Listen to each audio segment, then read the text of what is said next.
যখন 99 ইয়ার্সের লিজ নেওয়া হয়, যারা লিজটা নেন জমি, ওনারা যদি এটা কোনো রকম হস্তান্তর করতে চান, অনেক ক্ষেত্রে রাজুকের থেকে বারবার পারমিশন নিতে হয়, এবং এটা চরম ভোগান্তি হয়, চরম দুর্নীতি হয়। রাজুকের কারো কারো বিরুদ্ধে দুর্নীতির অভিযোগ আছে।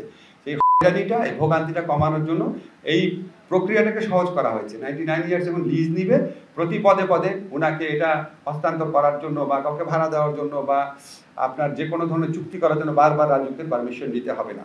অর্থাৎ রাজুকের ইন্টারফারেন্সটা কমানো হয়েছে।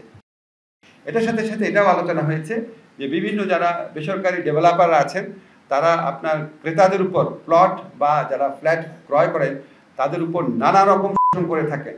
যে একটা দামে হয়তো প্লটটা বিক্রি করে দিলেন বা ফ্ল্যাটটা বিক্রি করে দিলেন, ওই ফ্ল্যাট আবার আরেকজনের কাছে যখন বিক্রি করতে যায় তখন তাদেরকে আবার টাকা দিতে হয়, একটা নির্দিষ্ট অঙ্কে বিক্রয় মূল্যের অংশ দিতে হয়। আপনারা জানেন যে এই দেশে বড় বড় যারা ভূমিদস্যু আছে তাদের বিরুদ্ধে ব্যাপক অভিযোগ আছে এই ধরনের, এবং তারা ফ্ল্যাট মালিকদের উপর নানান ধরনের নতুন নতুন ট্যাক্স কার্ড বিভিন্নভাবে অর্থ আদায় করেন, একটা মাফিয়া রাজ্য প্রতিষ্ঠা করেন কোনো আপনার ডেভেলপারদের বিরুদ্ধে, বা আমরা যাদেরকে ভূমিদস্যু বলি তাদের বিরুদ্ধে এই ধরনের কমপ্লেইন রয়েছে।